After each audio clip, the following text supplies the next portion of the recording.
Hi, this is Joseph Williams, son of John Williams, and you are watching the Nerf Herder Council. Why, you stuck-up, half-witted, scruffy-looking nerf herder! You can't use that word. Only we can use that word.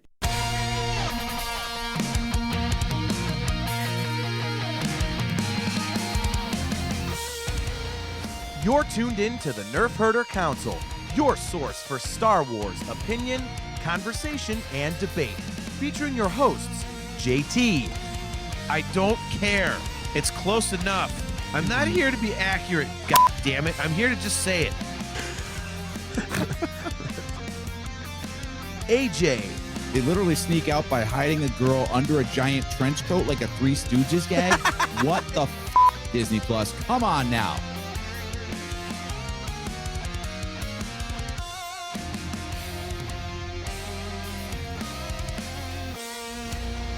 On this episode of the Nerf Herder Council, after 7 long years, we are finally getting a new Star Wars movie in theaters.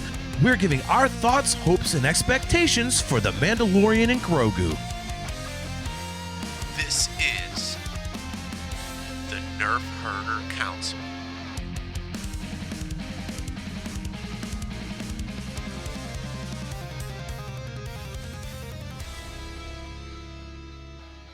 What's up, guys? Welcome to another episode of the Nerf Herder Council. I am your host, JT.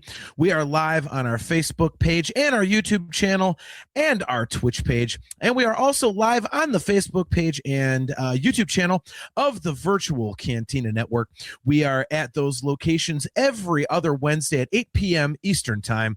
If you have not already done so and you're watching on one of the two YouTube channels, please remember to click the like button, click the subscribe button, and hit the notification bell so that you are notified every time we go live. As always, guys, we are brought to you by Audible. Go to audibletrial.com/NHC for your 30-day trial and a free audiobook download.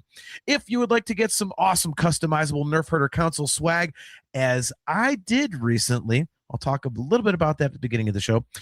Just go to shop.nerfherdercouncil.com. And if you would like to get some kick-ass Virtual Cantina Network swag, just go to tpublic.com/user/virtual-cantina.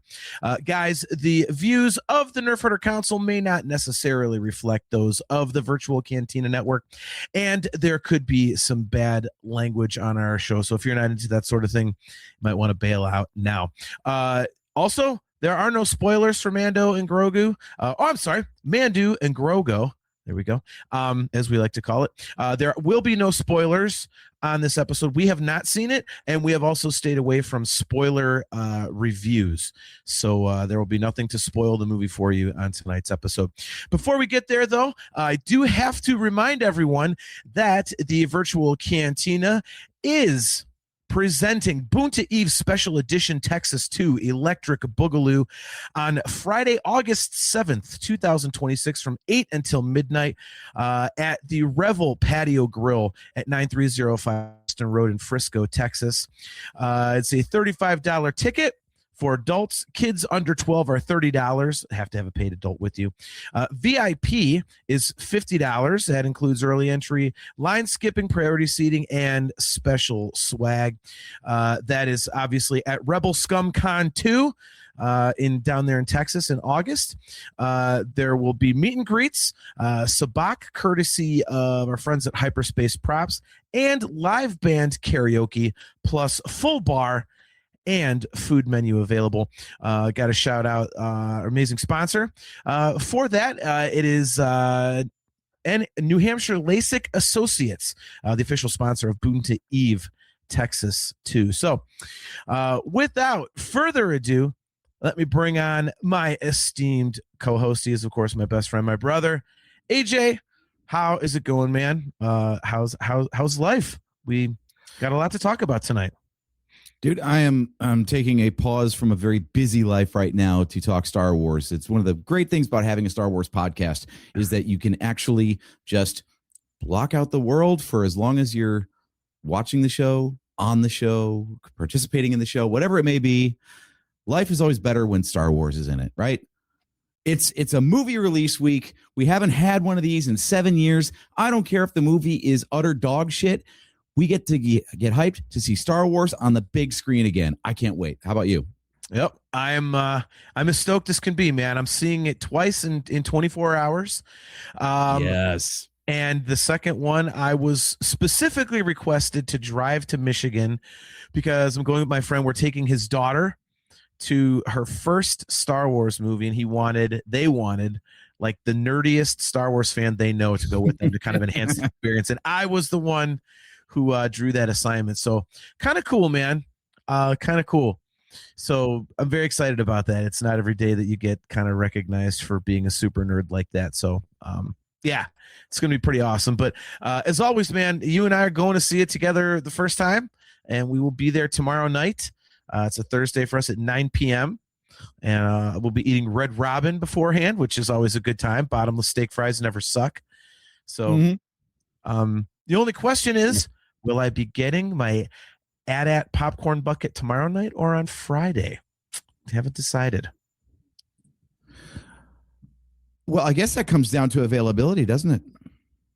I mean, you come on. We know this from your Star Wars celebration behavior. If you see it, you buy it. So, well, if they have them in stock, which is a big if, as we know, I think you'll be going home with a popcorn bucket. Well, I'm a little tapped until Friday. And of course, we're seeing the movie tomorrow. So that's why I wonder, like, how am I, so these guys, man. Oh, my God. Kale McLeish already jumping in. Kale McLeish, by the way, his day, good to see you, by the way. He says, yes, today started with watching The Mandalorian and Grogu. So Kale has seen it. So that's very good. Very jealous. All right. See, that's what happens when you live in the future. Your toilets flush backwards and you get to see movies early. Exactly. Kale says, spoiler, it's brilliant. That's the end of your spoilers. Joseph Frank, great to see you, bro. He says, spoiler incoming. This film contains best non-Lucas created character. And he says, second spoiler, this podcast contains the best Drake brother. Nice. Yeah, so real quick, I got a kind of a fun thing to talk about just very briefly, but yeah, I'm driving to Michigan on Friday afternoon, as I said, to go see the movie again with one of my best buddies and his daughter. And I have to kind of hightail it out of Dodge by about, I'd say, 10 in the morning to get to downtown Cleveland by about 12:30, because at 1 p.m. I am booked at Playhouse Square to be interviewed by our very good friend, Mr. Chris Mocht of the Mocktails from the Cantina podcast. He is doing a third installment of his The Force Among Us documentary series, and he specifically asked to interview me to be a part of that documentary. So I'm kind of excited about that. And that is why I bought a Nerf Herder shirt last week. Absolutely. And Represent us well, brother. Hopefully. Yeah, for the audio viewers out there, my backdrop will be dramatically different the next time we are streaming. It's the end of an era. After 7 years of my current residence, I'll be moving into a new house this weekend. So all of this stuff behind me will be somewhere else, and I will be in a hole in the basement somewhere. But yeah, I will not be part of the interview process because I will be schlepping boxes back and forth while you're having fun at Playhouse Square. Yes. Well, not so much fun, so much as representing the Nerf Herder Council. He'll probably ask me Star Wars questions, and I'll just turn it into one big long commercial for our stupid show. But right, then we'll get down to business. So Jamie Nienberg tuning in. Great to see you. She says, hey, JD, Adam and I are taking Morgan to see it. It's awesome. Very cool. Very cool. Nick Hall, great to see you, bro. He says, in regards to our shirts, he says, they are comfortable. Yeah, I got one of the vintage. Did I get vintage? Yeah, I think I one of the vintage ones. So it's a little bit like aged a little bit. So I got like the black. So it's almost like a wash gray, a dark gray. And I got the black and gray logo on it. So it's, kind of darkened and stuff like that. So nice. Yeah. Joseph Wren, he says, yeah, somewhere else. Go AJ. Maybe JT will come visit you at the new studio, AKA your new basement. Yes. I would say I'd be visiting. So All right, so that's all the news that's fit to print. We got through all the red tape stuff, and we already got a good review of the movie from Kale.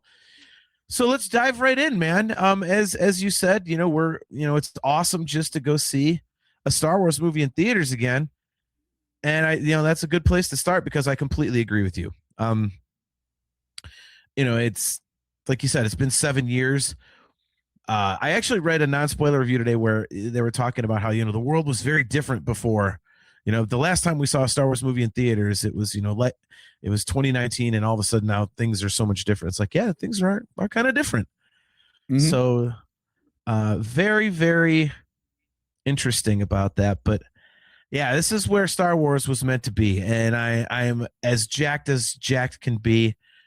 I'm currently rewatching the 3rd season of The Mandalorian. I've got 1 episode to go that I will be watching after we jump off the air here. I'm so excited, man. I'm so excited.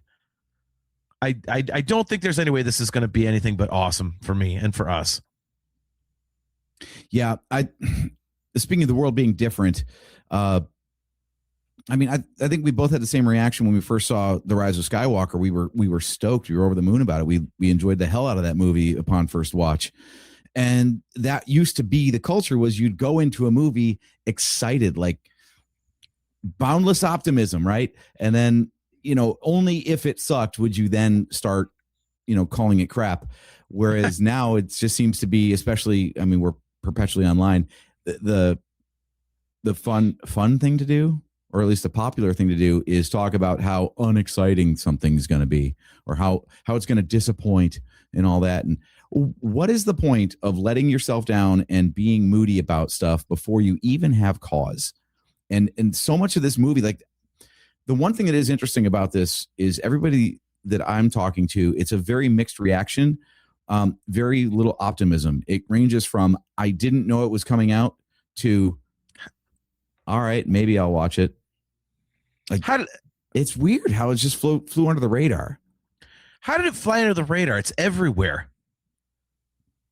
That's what I thought too. They had like Times Square ads, and they've got all kinds, like they got a Burger King meal themed around it and everything else. Like, the marketing blitz is on full for this, but a lot of people, maybe we just have that many more demands on our attention now or something. Like, it's hard to really stand out in the crowd because, like I said, so many people are like, oh, there's a Star Wars movie coming out and it's this week. I'm like, yeah. How did you not know that? They advertised it at the Super Bowl.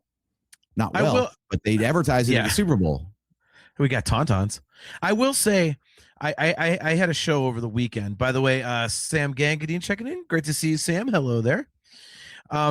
Hectic Piece says, that is AJ's fiance. I felt like the trailer wasn't great. Well, then you get out of here. There's no room for that on this episode. Trailer was fine. It was a Star Wars trailer about a Star Wars movie that's going to be in a Star Wars themed theater. It was perfectly fine. Go pack a box. Yeah, it's funny. I played a show last weekend, and it was like a celebration of life. And the person putting it on was the singer of the band I'm in, like the prior singer. And he had asked to hire us and stuff. And his 13-year-old daughter plays drums.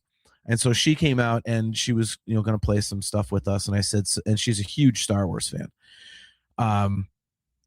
The old singer and his wife got divorced, I think like 2-3 years ago, something like that. So, but in any case, like, so I've known the daughter for quite a long time because she would come to shows and whatnot. And she's a big Star Wars fan. And so she remembers, it's like, hey, when are we going to watch Rogue One? You're supposed to come over to watch Rogue One.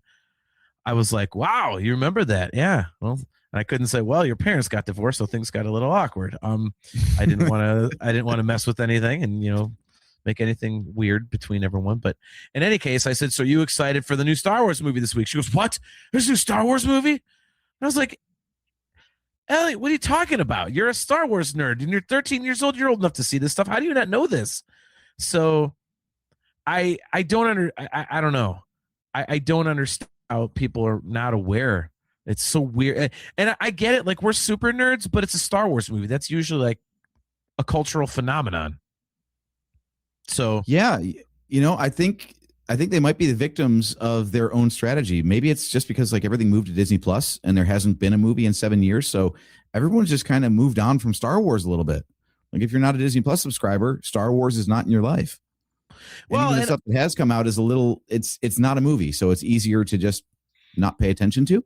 And to your point, do you think that maybe titling it The Mandalorian and Grogu, maybe those people think it's a TV show? There's been some confusion on that too. Yeah. A lot of people, they think that it's a new season of television coming out, not a movie coming out. Yeah. I don't know. And like I said, I get it. We're super nerds, but how somebody could not be aware of this, I don't know. Mm-hmm. But I'm aware of it. It's all I care about. And to your point of people kind of being Debbie Downers and stuff, like, unfortunately, I try to stay out of, as I say every time this comes up, and I obviously fail every time, but I try and stay out of these comment sections on most things. But oh my God, there's Jonah. Jonah says, because most people are dumb. That's who I'm going to Michigan to see the movie with on Friday with his daughter. So looking forward to that, Jonah. That's going to be a good fucking time, man. Thank you very much for inviting me. Yeah, I mean, there's still this huge like contingent of people Kathleen Kennedy sucks and Disney ruined Star Wars. It's like, oh my God, can we please get over it? Can we please just get over it? It's oh my God. So you're watching season 3 right now. Yeah. And I just did a binge of all the seasons as well. Do you think that the Mandalorian show itself might have killed its own hype? Because season 3 is pretty universally regarded as the worst of the 3 seasons. Yeah. Yeah. But see, it's still great though. That's the thing. That's what I don't understand. Like it's still so damn good. Like I got to the Jack Black and Lizzo episode and I went, oh, I forgot about that. No one calls it the Christopher Lloyd episode. I know. Right. I mean, it's like it's not, and even that, like you kind of like, you remember that as like kind of those characters are cheesy, but the story part of it was kind of cool. And so, and if that's the low point of the season, how it's not bad. I mean, you got tons of Mandalorians. I don't know, man. I don't know how it could kill its own hype. It left on kind of a cliffhanger to me, and all 3 seasons were great, and people love these characters, and you got Hutts in the trailer and all this kind of stuff. Like, what's not to like? So yeah, it'll be interesting to see how this one turns out. I have one thing that I don't know if this helps or hurts it, but I have no idea what the story is in this. Do you? Any guesses? I don't. By the way, real quick, Kale, he says, I don't think that was the low point. That Dr. Pershing episode was a bit boring. I have to admit, some of the cloning stuff, I'm like, wait, where are we going with this? So that was season 3 was a bit scattered. You can tell that I think they pivoted hard when they didn't have Rangers of the New Republic. It was just a weird time overall. Like we should look back on the Mandalorian series after this and see what we think of it. Cause yeah, season 3 feels like it was Frankensteined together from a bunch of different ideas that weren't really supposed to be there. Yeah. By the way, Kale says Mando season 3 is crud. It is not crud. I don't get it, man. What the hell? Miranda says, or maybe everyone was still stuck in how amazing Andor and Maul were, and nothing can measure up to those. That's why I'm marrying her. Loving Andor. Told you. But whatever. It says, Kale said, except this movie kicked ass. I wouldn't say they can't be measured up to. All right, well, that's good. That's good. It's not crud. I'm losing my train of thought. I'm getting into this side conversation here. Right. Yeah. So anyway, okay. So yeah. So you asked about like plot and all that kind of stuff. I've heard that it kind of plays like if you're watching like 4 episodes of the show, which to me is fine. So that's a non-spoilery review / criticism I've heard as well, is that whether this is season 4, condensed to 2 hours or not, people feel like it plays that way. Like you could tell where the credits would roll on an episode before moving on to the next scene, kind of a thing. I just want you to know, by the way, every single time you lean over to me and go, "Oh, it's the volume," I'm gonna rabbit punch you in your yam bag.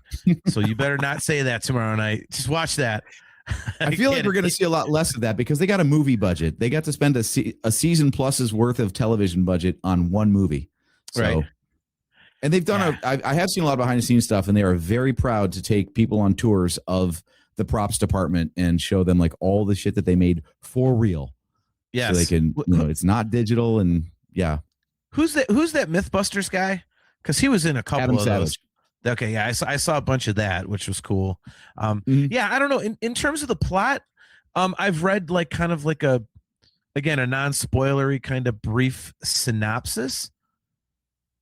But I'm wondering, so okay, I don't know if this is a spoiler, but I don't think it is. I think it's an opinion. So if this is a spoiler, I apologize. But I've seen people saying, well, this doesn't advance the lore at all. It doesn't add anything to the, it's not going.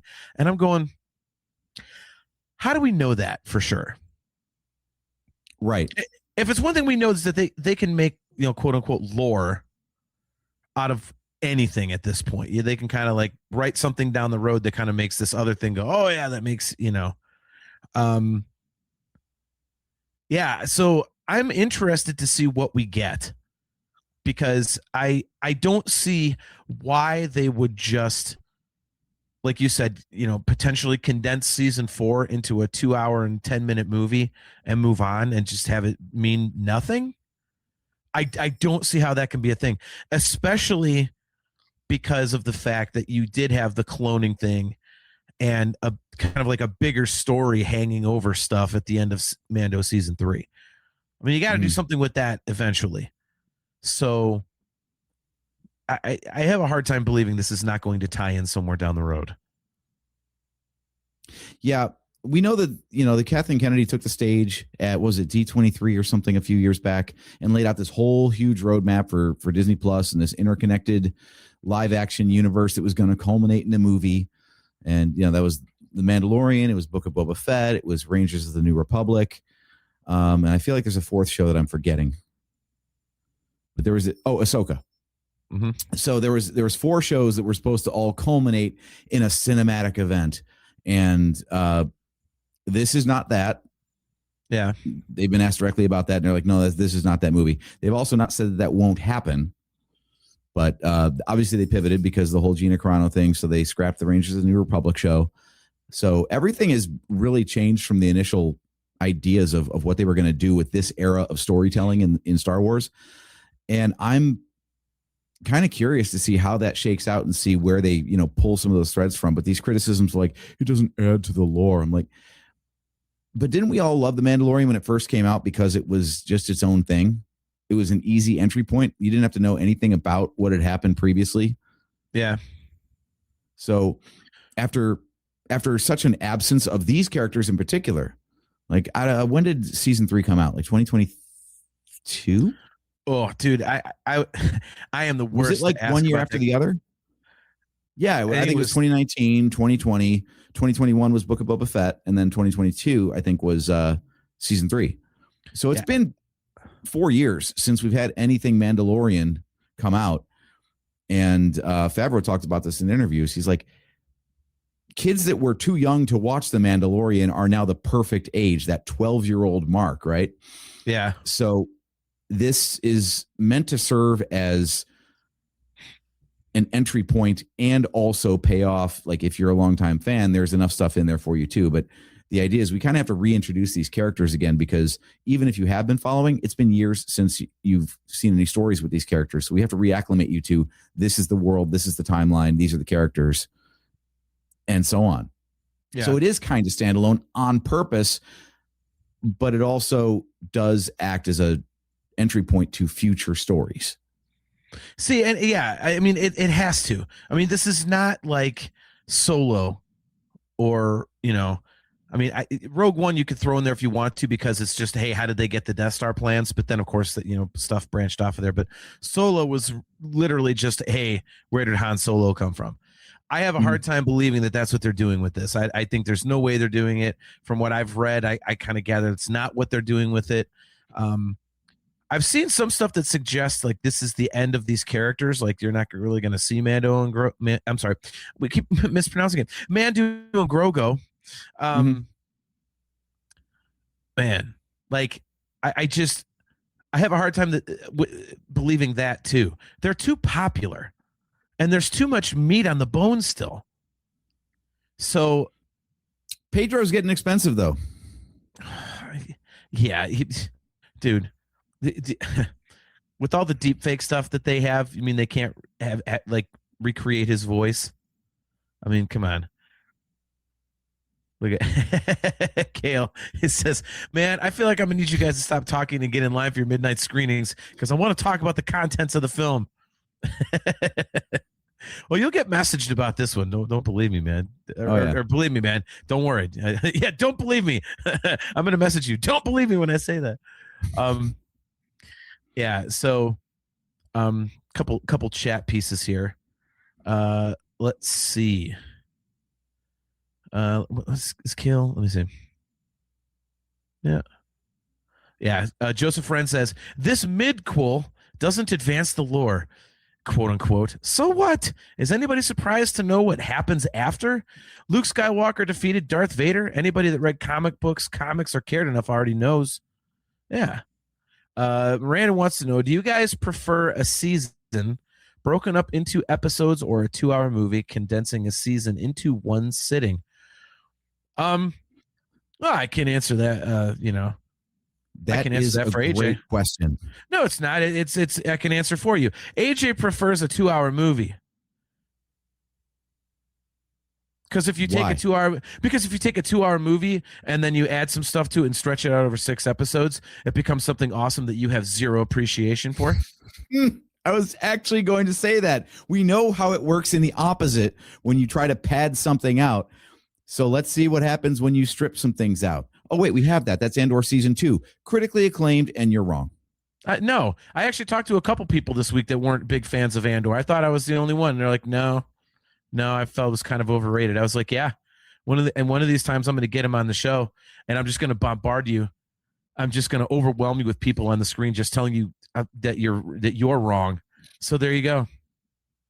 Actually, I love the fact that we can even have that debate, because speaking of how the Star Wars landscape has changed since the Mandalorian TV show came out, they have really like gone in multiple directions. They've got different styles of shows and everything. So the fact that you're like, I love Kenobi and Andor is crap, and I'm like, Andor is great and Kenobi is crap. Cool. So you've got some things that appeal to you and I got some things that appeal to me, and that means that more people can get into Star Wars. I don't think that's a problem. I don't either. The struggle with this movie might be that, for quote summer blockbusters, they try to do what's called they want a 4-quadrant movie. They break up the audience. They want male, they want female, they want adults, they want kids. So they try to appeal to the broadest audience possible with a movie. And the risk there is that you appeal to none of them, right? Like it's really hard to come up with a movie like a Top Gun Maverick where everybody loves it for different reasons. Usually what you end up with is some people kind of like it for this reason and other people kind of like it for this other reason, and so on and so on. So I don't know if The Mandalorian and Grogu is maybe a little bit down on hype because it's more of the, let's call it popcorn flick Star Wars. People have got this inflated idea that Star Wars is some grand, deeply thought out, like Tolkien level, a Game of Thrones deep lore dive. And it was always popcorn. It's okay. It's like our things. You know who's going to love this movie? People who love the Solo movie. But well, then count me in. Vibe wise, that's what I'm getting from this. Is it's a fun story set in Star Wars. Good enough. If people are expecting Andor level writing for a Mandalorian show or a Mandalorian movie, they clearly haven't seen the Mandalorian show. Yeah. If the biggest criticism is, well, it feels like the TV show. Yeah, why wouldn't it? And what's wrong with that? Like, Right. and I do have to answer Miranda's question, but just I do need to make a point here. Because you can't show proper respect to Kenobi, you don't deserve an AT-AT popcorn bucket, nor do you deserve a Maverick flight helmet popcorn bucket either, which I'm showing on the screen, which is great for our audio viewers, and they make Goose ones. Did you know that's a thing for the 40th anniversary of Top Gun in theaters this week? Oh, please tell me the top of the Goose one is all cracked. That's it. No, we're not doing that. No. All right, I'm flying solo. I will not have Goose death jokes on my show. Enough of this. You can't even be bothered to show up to be interviewed at Playhouse Square, but you can make jokes about Goose dying. Some wounds never heal, AJ. Some wounds never heal. Are you You'd have done? done the show solo. You'd have hated it, but you'd have done it. Oh my God, we are the stupidest assholes. Yep. So anyway, sorry. I had to show you the popcorn bucket because I am just like so excited about that. But anyway, by the way, good to see you, Big Z, John Z tuning in. All right, so trying to get this a little bit back on track because I know you did a good job of kind of prepping us a little bit for this. So you kind of had some talking points. So why don't we kind of run those down a little bit? I know you said what are you expecting from the plot and things like that. By the way, Miranda, quick answer. I like both episodic stuff and the movies. I just think it's all great. And the reason I love the TV is specifically is because as a kid, if you would have told me that I was getting Star Wars all the time that looks like this, like every week, for a while, it would have blown my mind. So anyways, short answer to the question there. Okay, I have to take that tangent for a second because that's another thing that I will champion. People want to talk about, as much as I sometimes say about the volume and everything. You know what? What is the legacy of Star Wars? It's pushing boundaries. It's ILM. It's, oh my God, I've never seen that before. Oh my God, he invented THX, so on and so on and so on, right? Mm-hmm. So if they overuse their giant LED Unreal Engine based live in camera effects to make our shows, one, we got the shows that we wouldn't have gotten otherwise. And two, you have to have things like the Star Wars prequels to pioneer digital filmmaking so then other people can mature the technology and come on later with things like Avatar. So yeah, I don't mind if people are like, it looks all like fake and digital and stuff. Like, yeah, well, I guarantee you they're doing some crap on this movie that I keep wanting to say movie that has never been attempted before. And it's going to get better later. And we're going to appreciate that this started it all. Like, you might hate Jar Jar, but if you like any digital character, if you like K2SO, you're welcome. That's thanks to Jar Jar. Yep. That kind of thing. So yeah, I'm sure this movie will have a lot of stuff that we'll look back on in retrospect and be like, oh, it started there. Okay, cool. Like Buff Hutts, for example. Dude, I'm very interested to see how that plays out. It was kind of off-putting at first. I'm not gonna lie. When I saw that, I was like, is that like a weightlifter hut? Like, I've never really thought about the anatomy of a hut or what one that wasn't a fat slug would look like. So that alone, I'm like, that's just fun. Like, and it's Rada the Hutt. Again, this is not spoilers. It's out there is it Rada or Rhoda? Materials. Rada, as far as I know. Okay. I haven't seen the Clone Wars movie I only saw it, actually, I think the one time. I saw it in the theater when it came out, and that was it. But yeah, that alone, I mean, what a big, bold swing. Like, no one even remembered that was a character. And then, what was it, like a year ago or something, we got the name of the character and who was playing the voice. And everyone's like, really? You mean Stinky from the Clone Wars movie? I have to admit, when I saw that, I was like, are they really breaking that character out again? Right. I mean, you and I absolutely like are. Yeah. Look at Miranda. It's just bro hut. Bro hut. Yes. Nice. Yeah, I remember you and I just hated that. And by the way, I looked it up. It is Rada. So it's Rada the Hutt. Yeah, I was so surprised they brought the character out because. But where's Zero? I want to see Zero the Hutt. Please don't do that. He's the best Hutt. Anyway. Dude, stop. No. There better not be Zero the Hutt in this. If I see a purple Hutt, I'm gonna be like, bro, come on. No. Oh. Joseph Red, yes. We need Geode to save the day. No, we don't. Yeah, Joseph Red says, how much will Geode feature in this film? Oh. No Geode, please. No. But anyway, yeah, so Swole Hut. I thought it was interesting. It's kind of like, okay, yeah, not every one of them has to be some giant fat slug, I guess. Mm-hmm. So that's kind of cool. I'm interested to hear if you can tell that that's Jeremy Allen White's voice, because it's kind of like with like Rocket Raccoon in the Guardians of the Galaxy movies. Like I still can't put that voice together with Bradley Cooper. Right. So and then you get like Vin Diesel doing the voice of Groot, and you're like, why did you spend so much money just for a guy to say, "I am Groot"?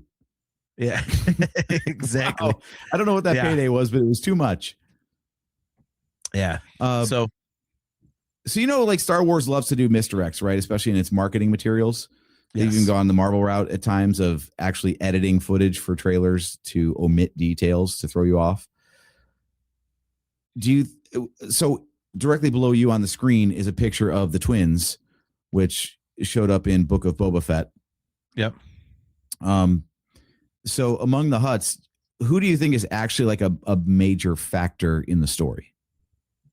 Because we've seen footage of both. Okay. We got three Hutts in this thing. I unfortunately know that I know the answer to that question. So I don't know if I should like say it because it's not a spoiler. It's just saying kind of like a plot generality. By the way, for the audience, just in general, our spoiler policy is if it is publicly released by Lucasfilm, it is not a spoiler. So you can talk about interviews, you can talk about trailers, you can talk about magazines.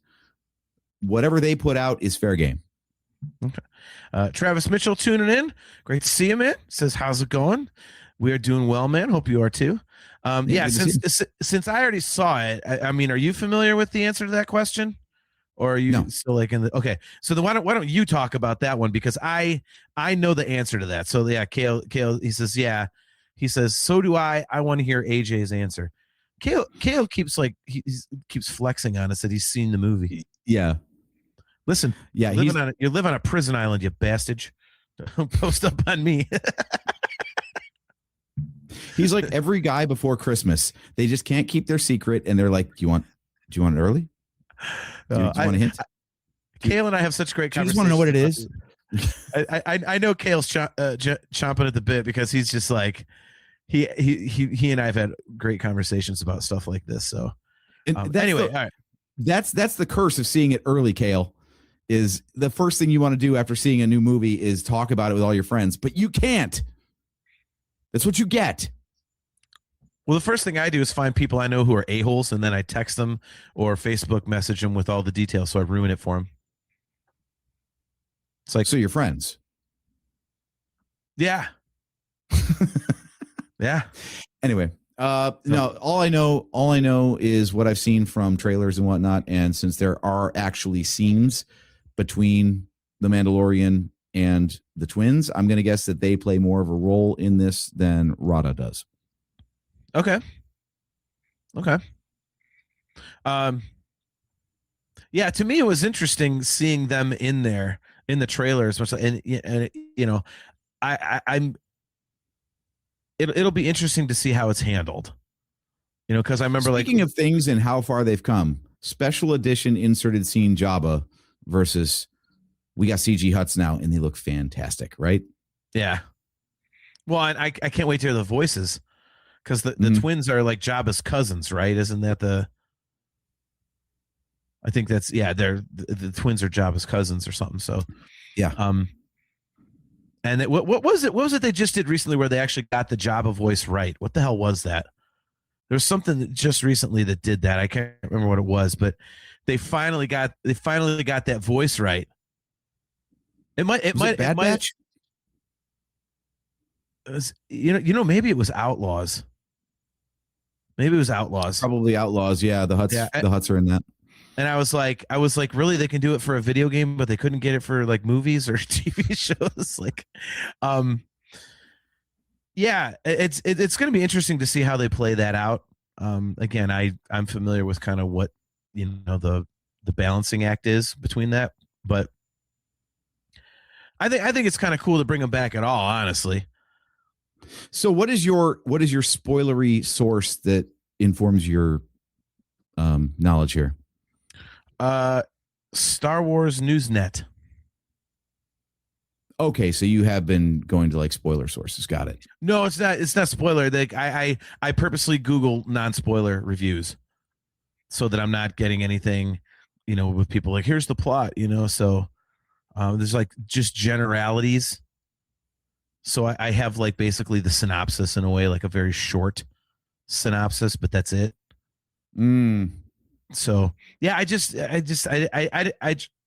and if I started reading something that seemed like it was going to go anywhere near, they might not consider it a spoiler, but I would, then I clicked off of it. Kale, just to clarify, he says, no, not cousins because they refer to Rada as nephew, so must be siblings. Yeah, well, that's what we mean is like the twins are siblings of each other and they are cousins to, or they would have to be, siblings, you're right. So I guess that is brother and sister to Jabba. Okay. They're all of the Hutt clan because they're all Hutts. Good enough. Does that mean every one of the Hutts is like in the same? Well, yeah, Hutt is a species, right? Not the family name. Are we going to see like a buttload of Hutts? A Huttload of butts? What? I was, God damn it! I was just about to say that. Are we gonna really have to the theater go, man? If we do see like a whole ton of them, go just lean over each other, go, man. There's a Huttload of those things. Like, oh my gosh! All right, so talking points. What else you got? Like I said, I'm still trying to figure out like what the story is overall because all we've seen is a bunch of action clips. Really, I thought at some point we would get something that would explain the story a little bit more.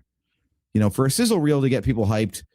A teaser trailer, that's where all your action scenes go. But then if you want to actually it's hard to hook an audience just on, look at that, we got an AT-AT and it blows up. Like, all right, but what's the story here? Because when we last left Mandalorian and Grogu, they were just chilling on Navarro. They had a nice little plot, messing with one-eyed frogs. And now they're back doing something, working for the New Republic. So how does the New Republic factor into this?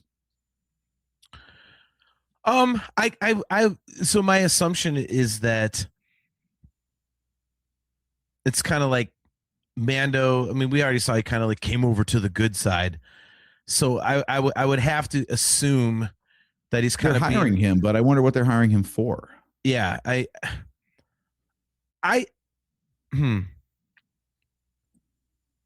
Because all the Thrawn and all that sort of stuff, the big looming threat, that's covered in Ahsoka. And if this is like a reintroduction of the character in this era of storytelling, I don't think they're going to lean on a thread from another show. Hopefully they learn their lesson from Book of Boba Fett that you don't put key Mandalorian plot details in another show.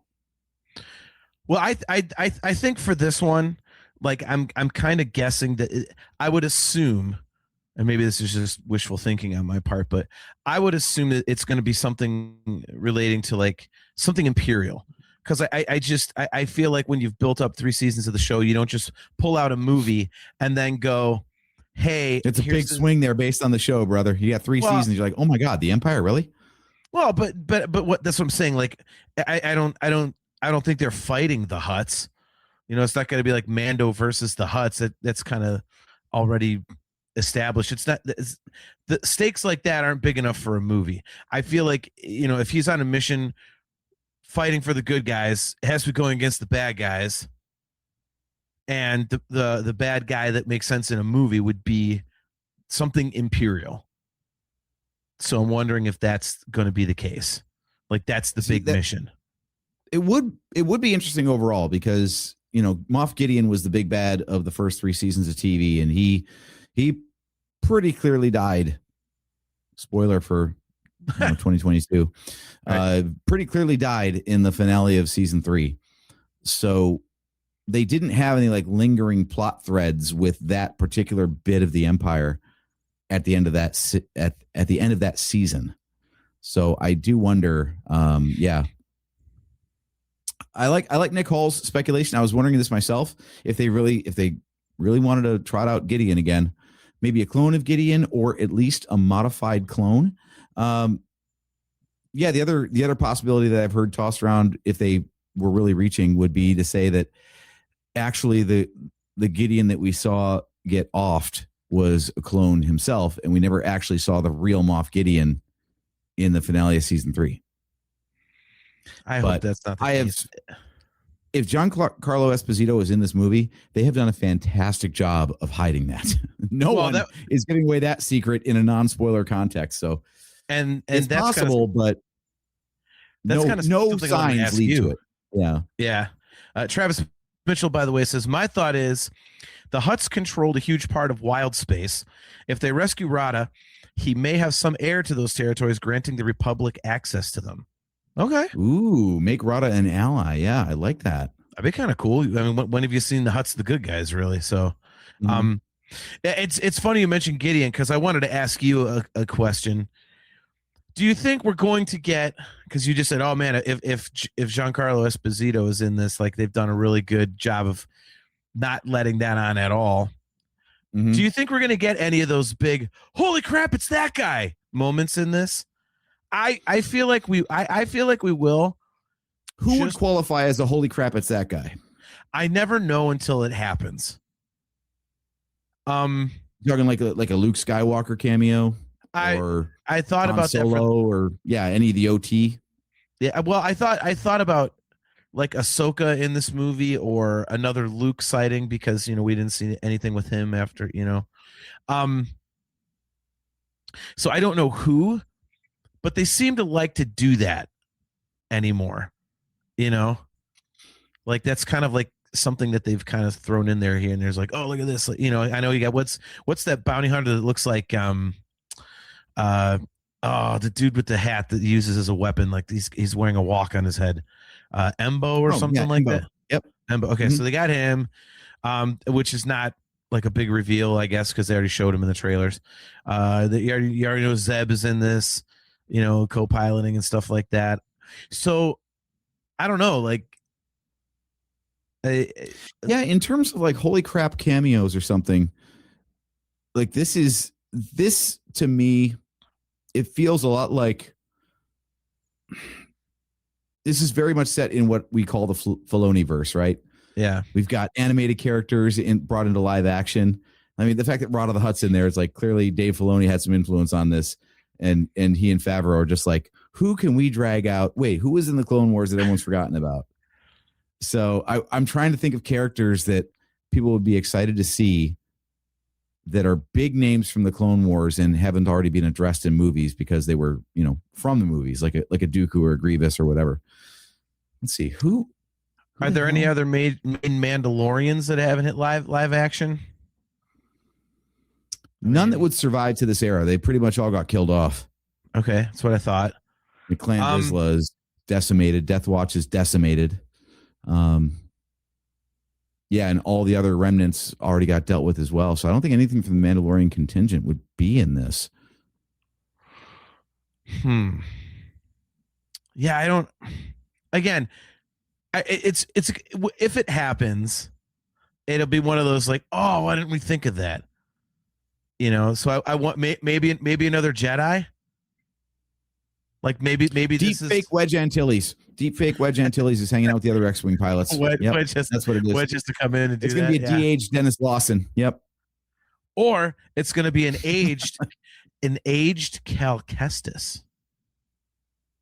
Oh, Oh, that'd be good. I could totally go for that. That'd be great. That'd be hilarious. See, I love doing these sorts of shows because we go back and look later, like some of the things we actually got right when we've talked about in the movies in the past. It's pretty ridiculous. And then some of the other stuff that we guessed at was complete and total garbage. Like, Right, exactly. Thinking? By the way, Luke, damn it. Kale said that we don't know anything about the movie.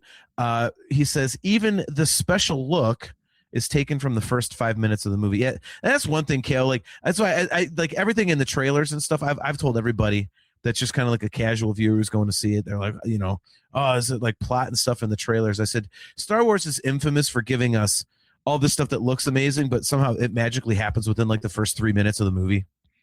Mm-hmm. So that would not surprise me at all. So I was wondering about that because they do say, like I said, they've said in multiple interviews, this is like a reintroduction to these characters, so to speak. So there's probably like a fast, frenetic intro to just catch people up. Be like, okay, he fights like a badass. Grogu's got the Force, and now spectacle and story. Yeah. Like if it was a TV show, they'd call that a cold open, right? Like something to like hook the audience and keep them past the first commercial break.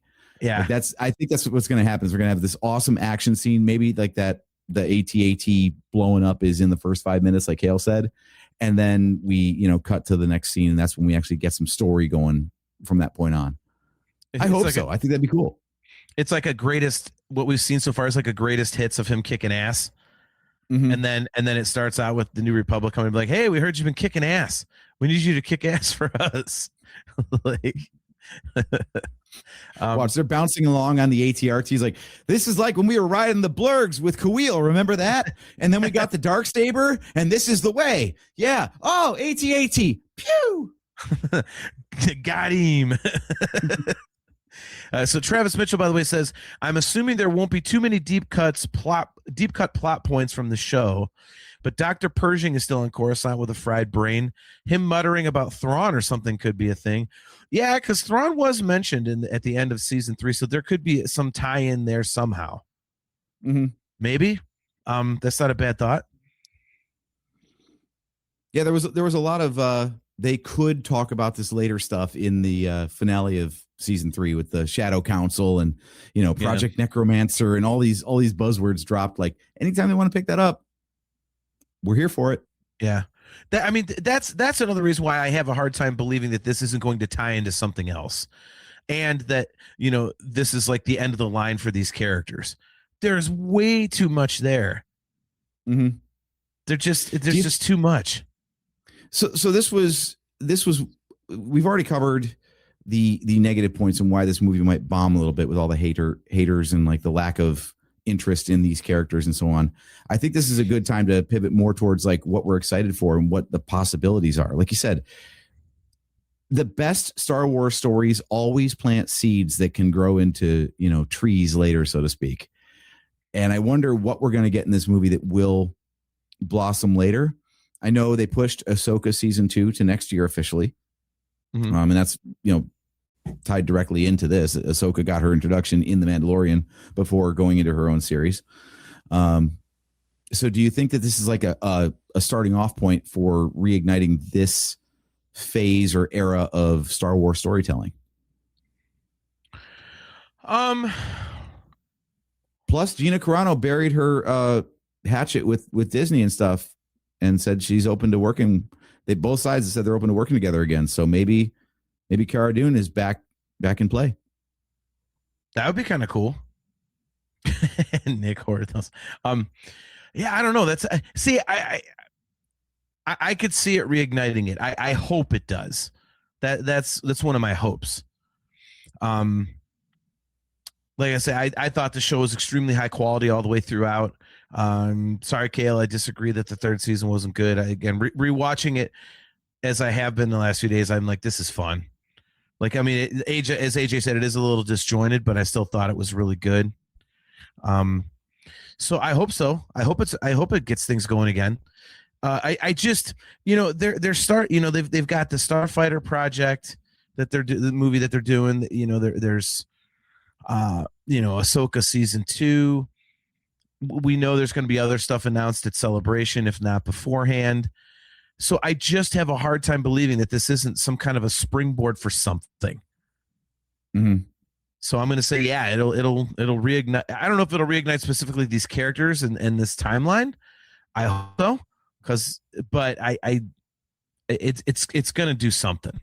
It's going to do something. I mean, first and foremost, dude, you cannot introduce Grogu and say, hey, look at this character who looks like Yoda, but is a baby. And then we're going to show him training with Ahsoka and Luke Skywalker. And yeah, he just, his story ends with him having done a little bit of Force crap. He's got a Beskar, circle sled on his chest, and he farts around with some Hutts. Okay, that's all you need to know about that guy. There's no way. There's no way. And especially with, a Daisy Ridley movie coming, even though that's in production goofery right now. I'll believe it when I see it at this point. Well, I mean, there's stuff it's out there. Like 5 or 6 writers and drafts and yeah. Kale, I love it. Cara Dune gets armbarred within 30 seconds by the secret character played by Ronda Rousey in the Geonosian Petronaki. Wait, that was amazing. Was that not the most disappointing thing ever, Kale? I couldn't believe it. I was so excited to watch that fight when I got home from my show last week, and I fast forwarded and I got to the there wasn't a lot of fast forwarding to because every fight but one ended in the first round. And I get to the Gina Carano fight. It was 17 seconds. I was like, what? Huh? Wow. Okay. Netflix can't be happy about that. At least it wasn't fake. Yeah, that's true. Let's see. Nick Hall says, with the time frame, maybe some interaction with Project Cinder. Maybe it is very close thereafter. Yeah, they referenced that in season 3. Which one is Cinder, by the way? I started to get the Necromancer that's the cloning one. Mm-hmm. Okay, so what is Cinder was basically the Emperor saying that if I go down, so does the entire Empire. So that's basically, right. When I die, just nuke everything. Okay. There is no Empire without the Emperor. Kale. He's like, dude, I felt like you with the Maul versus Kenobi fight in Rebels. with that fight. I actually hadn't watched the outcome, so I didn't know anything about that. But I did look at the weigh-in. I saw that came up on my YouTube feed, and I was like, holy shit, Gina Carano is lean as hell. So yeah, well, she specifically said that like Ronda Rousey wanting to fight her was what got her to actually lose weight. I didn't think she was big. I'm like, what weight are we losing here? You look fine to me, but everybody's got their own image of themselves. So, yeah, but I noticed that too. I was like, wow, man, she really leaned out for this. But, yeah. So, I mean, so do you think this movie is going to be like a jumping off point for this, or so like where do you think this is going afterwards? As you're typing, I'm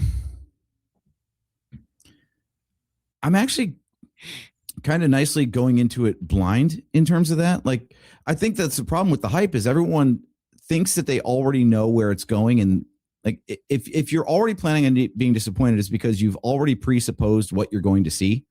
Yeah. So I'm just basking in the fact that I get to see Star Wars on the big screen, and even if it does look like it's just a glorified TV show. Well, the TV show looked pretty good. So if I get to see that TV show look even better, okay.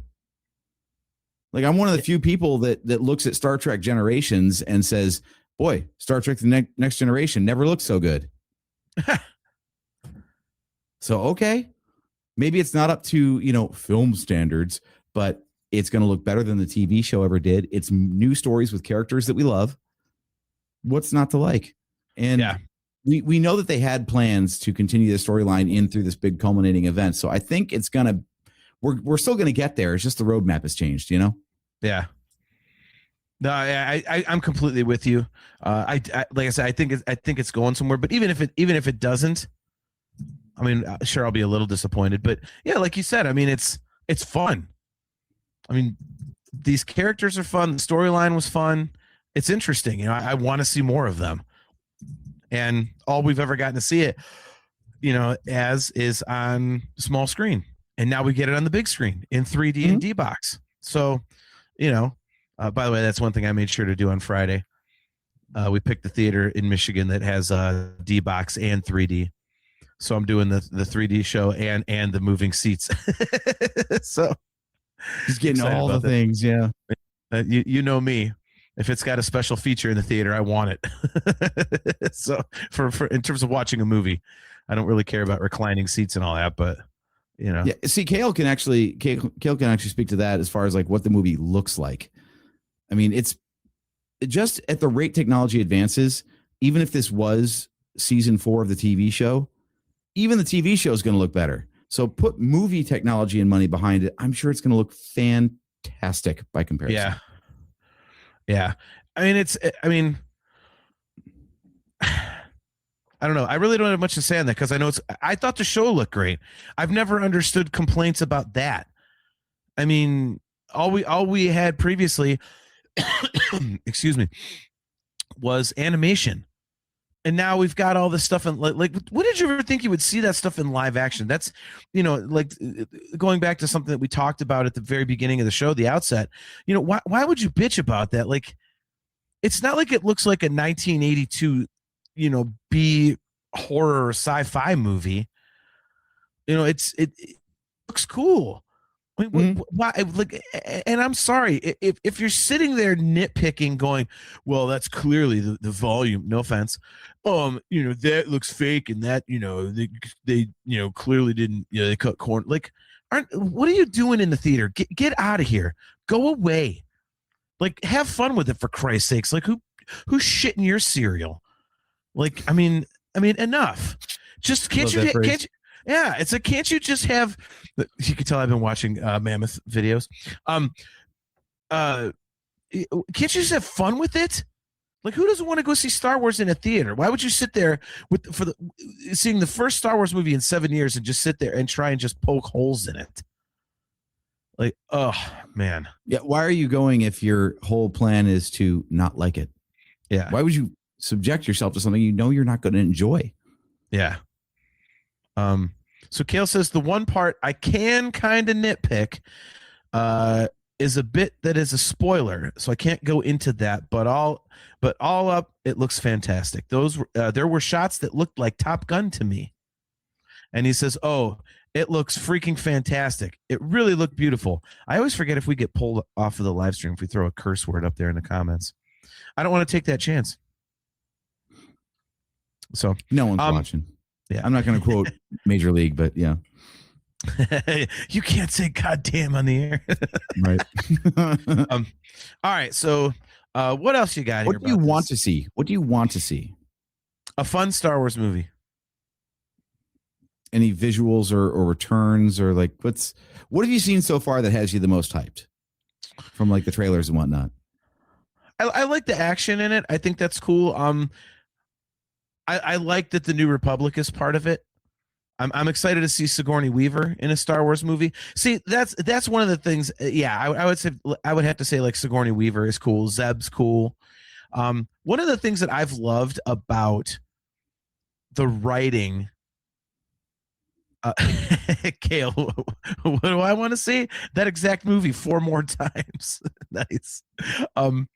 Yeah, one of the things, and I don't think I've really talked about that on the show very much, but one of the things that I've really enjoyed about the writing is that they've cast some huge name actors in these roles lately, and I have never once gone, "Oh, that's such and such actor from such and such movie." That's this Star Wars character. And I love that they're writing stuff that's so interesting and engaging to me personally that, because like I'm not looking at Sigourney Weaver and going, "Oh, that's Ripley," or I'm drawing a blank on the character named the Doctor in Avatar. But, I love that. So I'm excited to see, it's the same reason why I'm excited to see Starfighter so much, because I love Ryan Gosling. I've liked a lot of his stuff. I think he's a great actor. Another shout out to Project Hail Mary. I bought it on digital this week and it's awesome. But yeah, I'm excited to see Sigourney Weaver in that. I have to admit, like, you know, the nostalgia bug got me with X-wings and the X-wing suits and stuff like that. So, yeah. What are you looking forward to?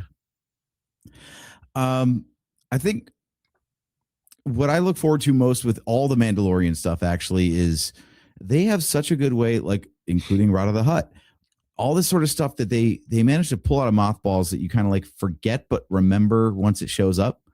So dumb stuff like, you know, the vehicles and the ships and whatnot, that like the Razor Crest everybody loves now. Like, what a great looking ship. Like, that was actually from a Clone Wars episode. Like, they're dragging stuff out of cartoons that no one remembered or watched in the first place for the you know, quote, average fans, and then making them love it. And it's like, it's actually been there the whole time. You can go back and watch it right there. So I'm wondering like what other little Easter eggs that they're going to pull in and be like, why didn't I think of that? That's incredible. Like, if they can make Rod of the Hutt cool of all things, come on now. Everything is fair game at this point. Right. Well, Nick Hall says Mandalorians make amazing memberberry bread. That's a great term, memberberry bread. I like that. I do like what Travis Mitchell had to say here. He says, I would want to see Rada be the good guy, bringing his journey full circle from the Clone Wars movie. He's the original Baby Yoda in some ways, except people hated him. It's amazing. They introduced Ahsoka and Rada in that movie, and Ahsoka's had a redemption arc with the fans, so hopefully Rada the Hutt does too. He's still very much locked in Star Wars purgatory. Well, I mean, it was just kind of like, yeah, man, Kale's loving this movie. I love that. Like, Kale's just all about this movie. Like, and that is, dude, it's just such a good movie. Can't say enough good things about it. See, that's one of the reasons I'm excited, because I only know a couple people who've actually seen it so far, but those people are like super fans like us, and they just rave about it. So basically, I know I'm going to enjoy it, and I knew I would enjoy it anyway. You know, to me, there's never been a bad Star Wars movie. And I've said that. Like, there's ones that I prefer, and even you know, as much as I, you know, talk crap about Episode 7, I mean, it's still a cool movie, man. There's tons of great stuff in it, and Return of the Falcon and all that kind of stuff, Graveyard of Giants and everything. Like, so I know I'm going to enjoy it because it's Star Wars. I'm just one of those. You know what I mean? But it's nice to know that people who are as fervent and passionate as I am are just absolutely going bananas over it. I love that, because that means you and I are going to come out of it just going, oh my God, it's so amazing. That was the coolest thing ever. Like, and I love that. You know, it's nice going into it. And I'd say the only negative is that maybe it gives me expectations, because as you know, as you and I have talked about, we try not to have expectations on things because we just want to have a good time. So I think knowing that so many super nerds, you know, have said, oh my God, this is like the coolest thing, maybe that creates expectation for us. You know, we can't help it, but even still, I can't wait, because I just, like I said, if people like me are already telling me how great it is, then I know I'm going to have a blast. Yeah. I just hope it's popular. I don't even care if my opinions match the critics or whatever. We're living in the Disney era of things now. So if it's not popular, we won't get more of it. And Star Wars is diverse enough now that while maybe the next thing that they would spend money on wouldn't be like this, if this doesn't draw, the next project's going to get hurt. I hate to, you know, frame things like that. Like, boy, I hope it's popular just so we get more. Like, I don't care about quality, but I to an extent I do, right? Like, Andor is fantastic, and it's a good thing it was, because after the Acolyte got just absolutely canceled, I'm surprised they haven't pulled it from the platform, honestly.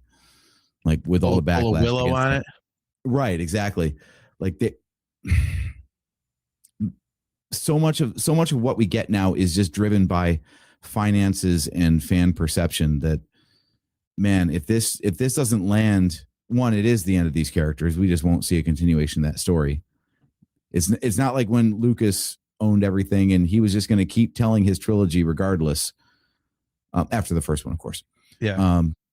Now it's like, well, this one better work because the next one won't happen if it doesn't. They're not currently filming or writing scripts for Mandalorian and Grogu 2. That will only start once the box office receipts prove that it's worth putting money into. Right. So, well, I have a point about that, but real quick, John Phillips, great to see you, bro. He says, if I hear him referred to as stinky, I will make a very audible noise in the theater. It'll probably sound like a stinky noise. I was going to say, will it be stinky?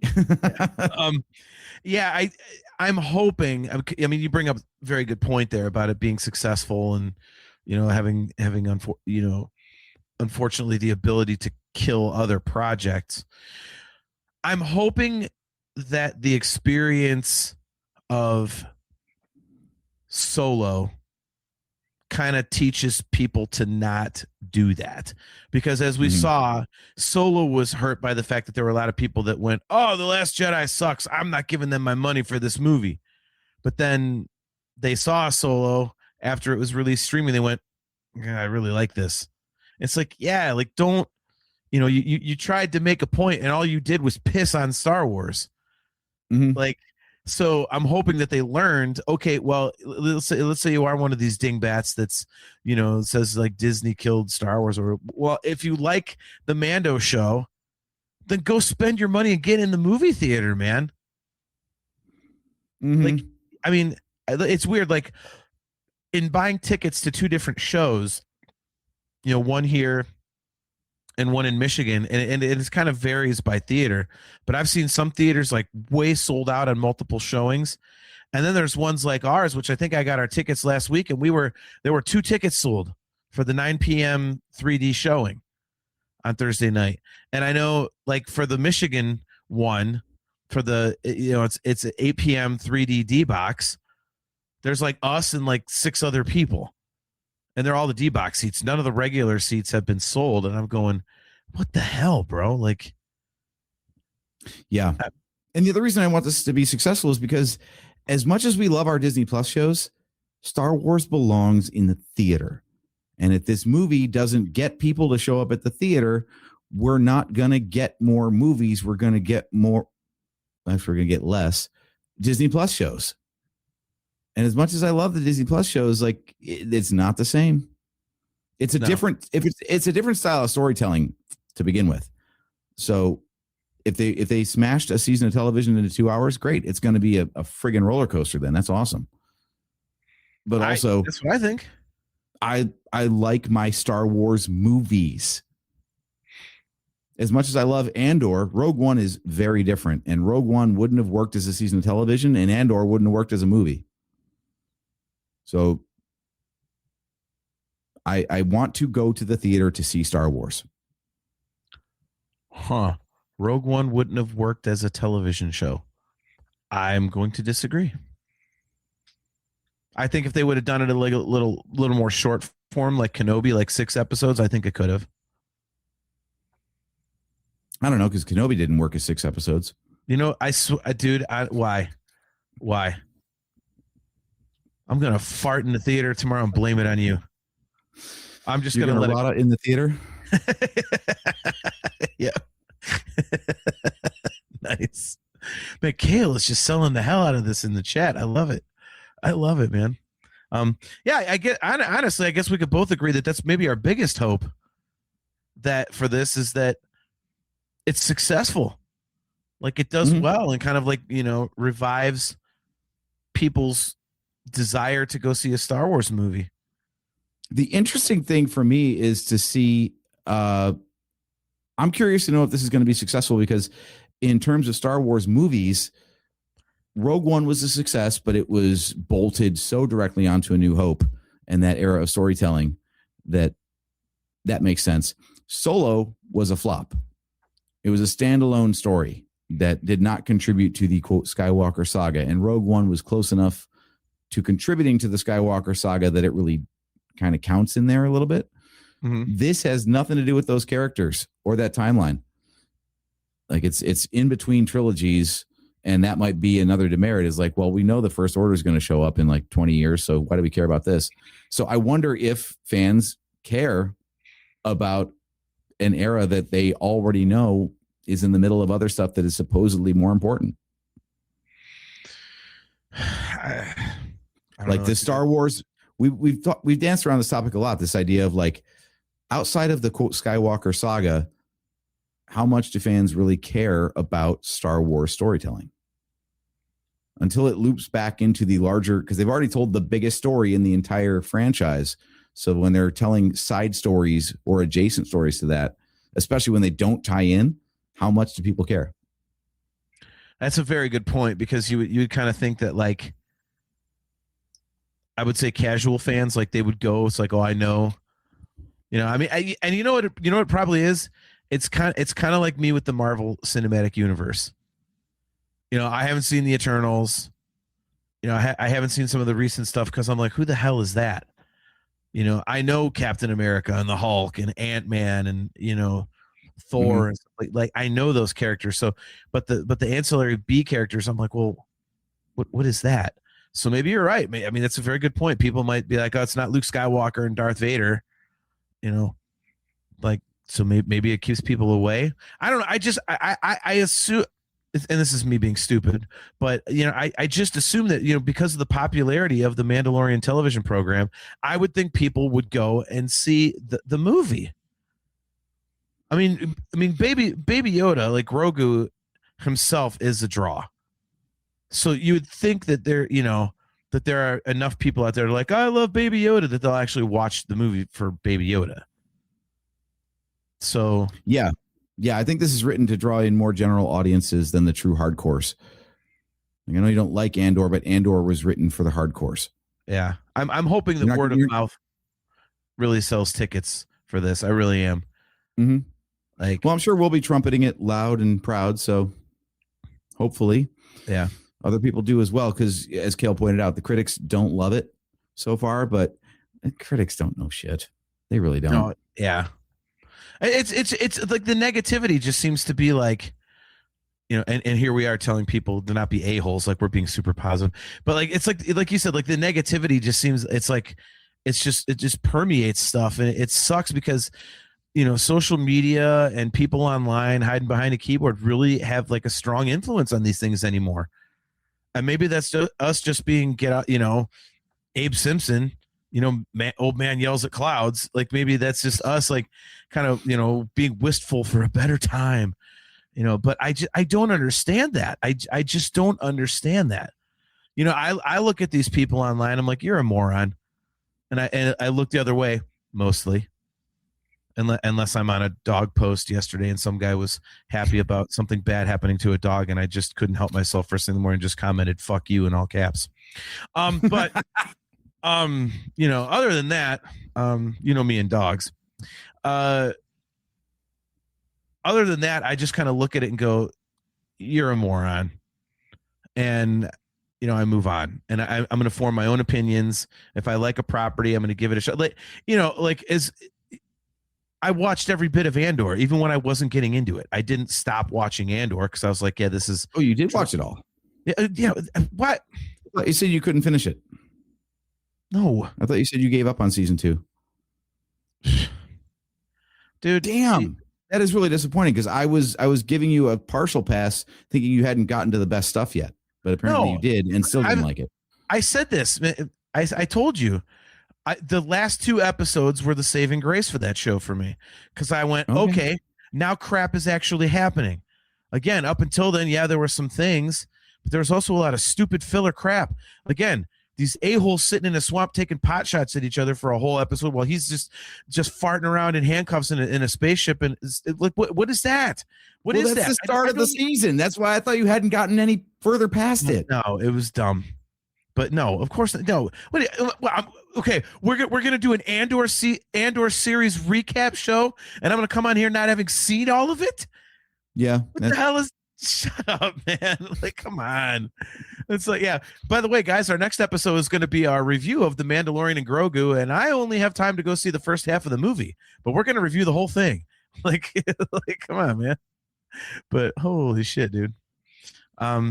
All right, so yeah, let's get some more positivity since we're pretty much we're almost done for the night. But what else you got that we can bring some positivity into this?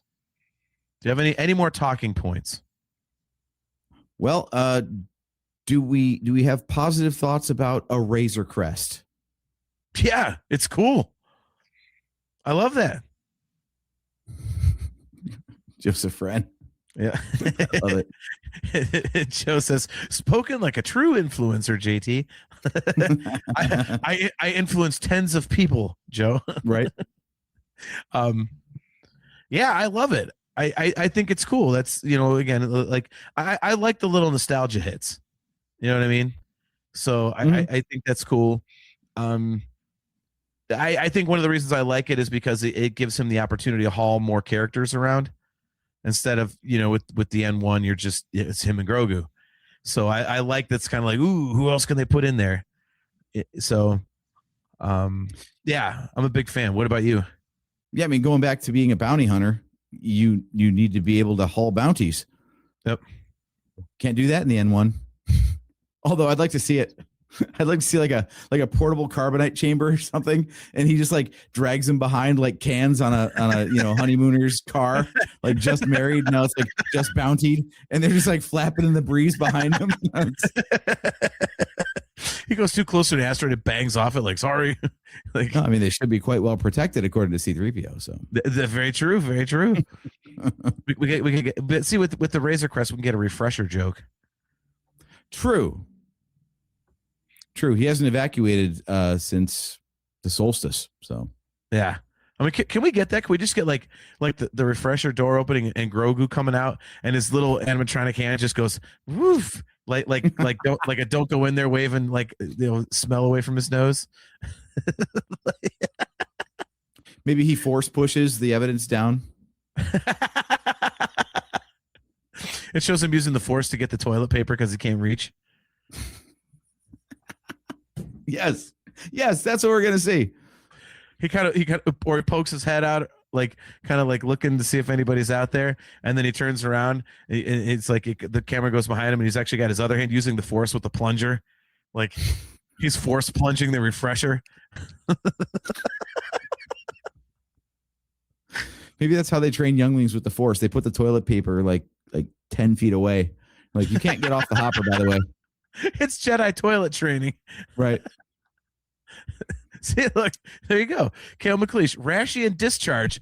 What you get when you don't evacuate since the solstice. That reminds me, I got to order that shirt for Celebration. I am going to walk around with that shirt at Celebration, and people are like, what the hell is that? Oh, well. Have I got a story for you? Yeah. Let's see. Joseph Wren, these are peak robot chicken segments. Yes. Oh my God. No, I do think as much as this should be like a reintroduction and kind of a standalone story on its own, I just don't think that they're not going somewhere with it. Like, they've had potential story ideas. That's the way writing rooms work, is they have like a bunch of ideas and then they pick one, and maybe they pull other ones later or something. So I'm really interested to see. I feel like they're going to pick up this era of storytelling again. To go back to an earlier point, like, we know we've got Ahsoka season 2, and clearly they were going somewhere with that. And I think this is their chance to pick that back up again, because they don't have anything else really in the hopper. Like, what's coming down the pike from Star Wars in this era or on Disney Plus in general? We've got Starfighter next year and another season of Ahsoka coming. And then it's kind of like, we know Maul's getting a second season. Yeah. But that's in yet another but another era of the timeline. So yeah, if you want to have any quote meat on the bone, like you said, this is probably the launching pad. Yeah, I was just trying to look. I looked up when Starfighter takes place to see if maybe that could tie into this stuff, but it says about 5 years after Rise of Skywalker. Mm-hmm. So, yeah, no, I'm with you. But I feel like this whole era of storytelling kind of, so far it's all lived on Disney Plus. So I think whatever we get in the future of Star Wars on Disney Plus is probably, in live action at least, is going to be based around whatever comes of this movie. See, and I don't have a problem with that. Although I will say this, and this is just me being me, because we all know how much I absolutely love the prequels. When I was watching the Keller and Beck episode, like the little flashback to Order 66 in season 3 of Mando, dude, they made the prequel stuff look so damn good. I'm like, I would love some prequel TV. Just, because it would be that era, and they would clean up some of the little, people said it looked a little too video game-ish. Like they would clean that up. That would be amazing. So, I mean, I know we'll never get that probably, but so. All right. Yep. Well, with that, any final thoughts before we get out of here? No final thoughts just yet, but I'm sure we are going to be blasting out our opinions as quickly as we can after seeing the movie. So stay tuned to our socials, guys. I'm sure we'll have our thoughts. Yes. If you're watching on YouTube, make sure that you have hit that subscribe button so that you're notified when we go live, because for all we know, we might just go live for a quick second, one of us anyway, tomorrow night right after the movie to give our thoughts. So there we go. So, all right, guys. Well, that's going to wrap it up for another episode of the Nerf Herder Council. How many movies have we reviewed now on this show?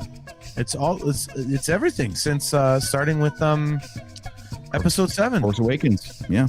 Yeah. Wow, that's crazy. If it came out in the Disney era, we had a reaction. Yeah. Dude, I have to say, real quick before we go, I really am excited to get on camera for Chris Mock's documentary on Saturday. I'm interested to see what the questions he's going to ask, and it'll be interesting to be a part of that. I haven't ever really been interviewed on camera for anything more than a few minutes. Like that, we had some promotional videos for my job, like for the company that we had to do, and they got hours and hours of footage, and they actually picked some of mine to use in like a little 1.5-minute clip that they made. And the guys that were filming, they were like, dude, you have clearly done this before, because we could use all of this if we needed to. Like I'm like, okay, cool. So I'm hoping I represent us well. So, oh yeah, but you're the personality of the show. If I wasn't smart, I wouldn't even be here. I have to admit, I'm like, how fat am I going to look? Am I going to, it's just, I'm trying to lose weight, for celebration. I want to get back under 200, and I started working out again. But I'm like, is this gonna I'm hoping I have lost the weight when this thing gets put together, and then I look at it and I go, God, that's why I wanted to lose weight. Because if I'm I hope it's not a reaction of, God, do I still look like that? Yeah. But in any case, guys, thanks for tuning in to another episode of the Nerf Herder Council. Real quick, I just have to plug this again. Don't forget, at Rebel Scum Con 2 this August, the Virtual Cantina Network presents Boonta Eve Special Edition Texas 2 Electric Boogaloo on Friday, August 7th from 8 until midnight at the Revel Patio Grill, 9305 Preston Road in Frisco, Texas. There are standard tickets, kid tickets, VIP tickets, meet and greets, sabak, courtesy of our friends at Hyperspace Props. And there will also be live band karaoke along with full bar and food menu available. It is brought to you by our sponsor, New Hampshire LASIK Associates, See the Galaxy in a Whole New Way, official event sponsor of Boonta Eve Texas 2. So, as always, guys, we are brought to you by Audible. Go to audibletrial.com/NHC for your 30-day trial and a free audiobook download. My current recommendation is, oh God, what the hell is it called? But I'll have to figure it out. But anyway, if you look it up, just look up House of a Thousand Corpses or, Rob Zombie or whatever on Audible. I'm listening to an awesome book about the making of Rob Zombie's Firefly family trilogy. So I would highly recommend that if you're into those movies and behind the scenes stuff like me. So yeah, guys, if you're looking for some awesome customizable Nerf Herder Council swag, again, I just got a t-shirt and it's amazing. It looks great. AJ did a phenomenal job. Go to shop.nerfherdercouncil.com. And if you would like some virtual Cantina Network swag, just go to tpublic.com/user/virtual-cantina. So until next time, guys, our next show is going to be on let me think. I'm so bad when the months change. Wednesday, June 3rd. Thank you. Wednesday, June 3rd at 8 p.m. Eastern Time. So make sure you join us then. And until then, guys, as always, I am your host, JT. He is AJ. Going to the movies tomorrow night to see Star Wars. Damn right. And this is the way.